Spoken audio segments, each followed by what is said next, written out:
মাশাআল্লাহ কি সুন্দর একটা পেঁপে গাছ, প্রচুর আম গাছ। এই যে আমের মধ্যে আম গাছের মধ্যে আম ধরছে, ছোট ছোট গাছ কিন্তু কত সুন্দর ফল ধরছে, আম ধরছে। এইদিকে বাম দিকে আবার কলা গাছ আছে, কলা ধরেছে, একটা থোড় ঝুলে আছে। এই পাশে একটা পেঁপে গাছ।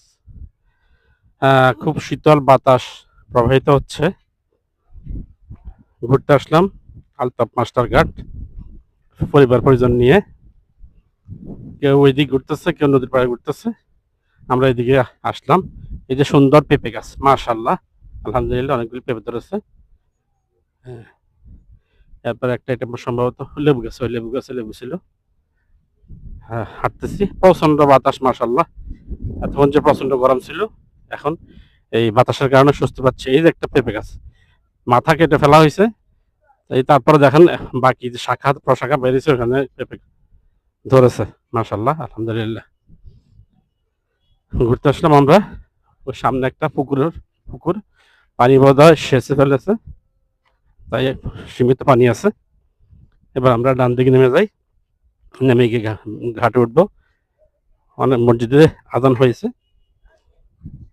আজান শুনে যাচ্ছে। আমরা হাঁটতেছি, আর কিছু ভিডিও নিচ্ছি প্রাকৃতিক। হ্যাঁ, যাক, নদীর পাড়ে যাবো এখন, আমাদের অনেক হাঁটা বাকি। আর কিছুক্ষণ থাকবো, তারপর আমরা আমাদের গন্তব্য লক্ষ্মীপুর, সেদিকে রওনা দিব। আপাতত এই পর্যন্তই।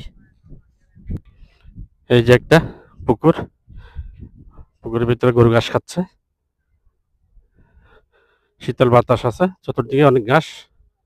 গরুর পিঠে দুটা পাখি বসে আছে, গরুর পিঠে একটা, ভাই গরুর পাশে একটা। আর চতুর্দিকে এই যে অনেকগুলো আম গাছ, কলা গাছ, মাশাআল্লাহ। যাক, যারা দায়িত্বশীল তারা অনেক ভালো কাজ করেছে। ঠিক আছে।